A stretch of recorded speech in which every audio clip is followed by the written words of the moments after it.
మూగజీవాలను రక్షిద్దాం, శాకాహారం భుజిద్దాం, పిరమిడ్ జగతిని ప్రపంచవ్యాప్తం చేద్దామనే నినాదంతో దేవరకొండ పట్టణానికి విచ్చేసిన ధ్యాన మహాసభల శాకాహార ర్యాలీని దేవరకొండ మున్సిపల్ చైర్పర్సన్ పున్న శైలజ వెంకటేశ్వర్లు బుధవారం స్థానిక గరుడాద్రి శ్రీ వెంకటేశ్వర స్వామి దేవాలయంలో జెండా ఊపి ప్రారంభించారు. ఈ సందర్భంగా ర్యాలీ దేవరకొండ పట్టణ పురవీధుల గుండా ప్రచార రథాలతో బయలుదేరగా సాయంకాలం బస్టాండ్ వద్ద జరిగిన కార్యక్రమంలో ధ్యానజనులు మాస్టర్స్తో కలిసి ప్రచారాన్ని నిర్వహించారు. ఈ సందర్భంగా ఆమె మాట్లాడుతూ జంతువులను చంపే హక్కు ఎవరికి ఉండదని, మూగజీవాలను రక్షిద్దాం, కాపాడుకుందాం అంటూ హింసను విడనాడి అహింసా మార్గంలో అందరూ వెళ్లాలని తెలిపారు. జాతీయ అహింసా ధ్యాన మహాసభలు నిర్వహించుకునే వేళ గ్రామ గ్రామాన ప్రచార రథాలతో శాకాహార ర్యాలీ నిర్వహిస్తున్నామని తెలిపారు. ఈ కార్యక్రమంలో ఆచార్య శ్రీనివాస్, దివ్య, జె సతీష్ బాబు, పద్మావతి, రామాంజనేయులు, గంధి కృష్ణయ్య, పుష్పమ్మ, కర్ణాటి వెంకటేష్, కవిత, కొర శాంతి, రవి, గుండు వెంకటేష్, జ్యోతిలు పాల్గొన్నారు.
కావాలి.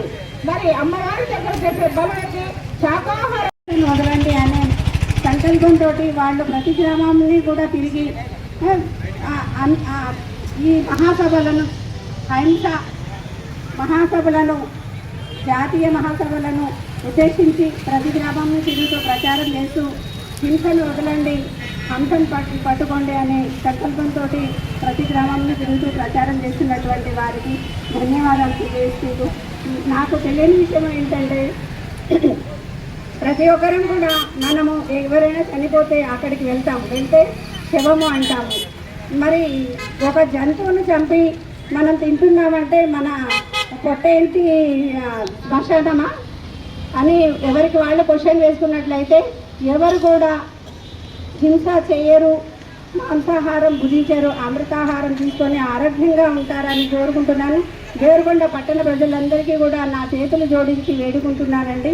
ఎందుకంటే మనమందరం కూడా అహింస మార్గంలో ఉన్నట్లయితే మనము అందరం కూడా మన ఆలోచన విధానం మారుతుంది, అందరం కూడా సస్యశ్యామలంతో ఉంటాము. మన పూర్వీకులు చెప్పినట్టుగా మనమందరం కూడా ఎప్పుడు కూడా మన శరీర ఆకృతి చూసినట్లయితే కూడా, మనము దంత వ్యవస్థ చూసినట్లయితే కూడా మనం శాకాహారులమే. కాకపోతే ఈ నీచమైన అలవాటును చేసుకొని మన పురోవృద్ధిని మనమే నాశనం చేసుకుంటున్నామని తెలియజేసుకుంటున్నాను. కనుక అందరూ కూడా మూగజీవులను రక్షిద్దాము, మూగజీవులను కాపాడుదాము. మనము ఒక జీవిని చంపే హక్కు మనకి ఎక్కడ ఉందండి? ఒకరిని ఎవరినైనా మనిషిని చంపినట్లయితే వాళ్ళ శిక్ష పడుతుంది. వీళ్ళు ఇంత ఈ జంతువులను బలి చేస్తూ తింటుంటారు. కానీ అది ఎంత నీచ వ్యవస్థ. ఆ వ్యవస్థను నిర్మూలిద్దాము, ముందుకు తీసుకెళ్దాము, పిరమిడ్ జగత్తుని ముందుకు తీసుకెళ్దాము. అందరూ కూడా సహకరించి దీన్ని ఎవరికి వాళ్ళు కూడా క్వశ్చన్ వేసుకొని ఫస్ట్ ఎవరైతే ఇక్కడ భాగస్వాములుగా ఉన్నారో వాళ్ళందరూ కూడా ఫస్ట్ మనం మారి మన కుటుంబాన్ని మార్చి, అట్లాగే మనం మారినట్లయితే మన కుటుంబం మారుతుంది, మన కుటుంబం మారితే మన వ్యవస్థ మారుతుంది, అట్లాగే ప్రపంచాన్ని మార్చిన వాళ్ళం అవుతాము.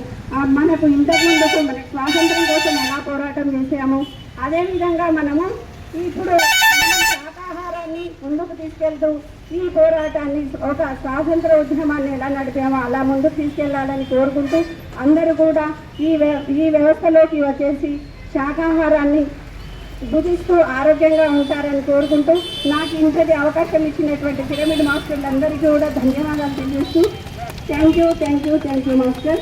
Thank you. అహింసా జాన మహాసభలు అక్టోబర్ 1 నుంచి 5 దాకా హైదరాబాద్లో సికింద్రాబాద్లో ప్లాన్ చేశారు. దానికోసం ముందస్తుగా అహింసా ప్రపంచన యాత్ర 2 తెలుగు రాష్ట్రాల్లో ముఖ్యమైన పట్టణాల్లో మనం జరుపుకుంటున్నాం. ప్రతి పట్టణంలో విశేషంగా స్పందన వస్తూ ఉంది. అందరూ అహింసలో జీవించాలి, ఏ ప్రాణి తప్పపడకూడదు.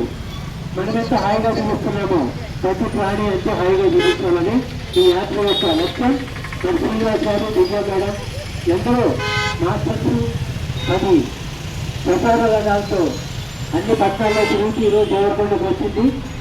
మరి మేము అందించబడుతున్న కరపత్రాలు చదవండి, మంచి మనస్సు అర్థం చేసుకోండి. ఒక మహానుభావుడు చెప్పాడు, ఈ భూమి మీద యుద్ధాలు పోవాలంటే జీవహింస విటనాడాలి. ఏ జీవి ఎప్పుడైతే తప్పబడకుండా ఉంటుందో అప్పుడే ప్రపంచ శాంతి అన్నది సాధారణమవుతుంది.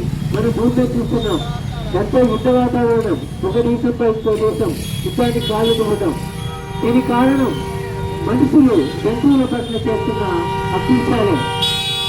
జంతువుల్ని చంపడం వల్ల నిర్దాక్షిణ్యంగా అది మనుషులకి వేదన రూపంలో, కష్టం రూపంలో, నష్టాల రూపంలో, భయం రూపంలో, ఆర్థిక నష్టాల రూపంలో, మరి యుద్ధ వాతావరణం రూపంలో మనల్ని బంధిస్తుంటూ ఉంటుంది.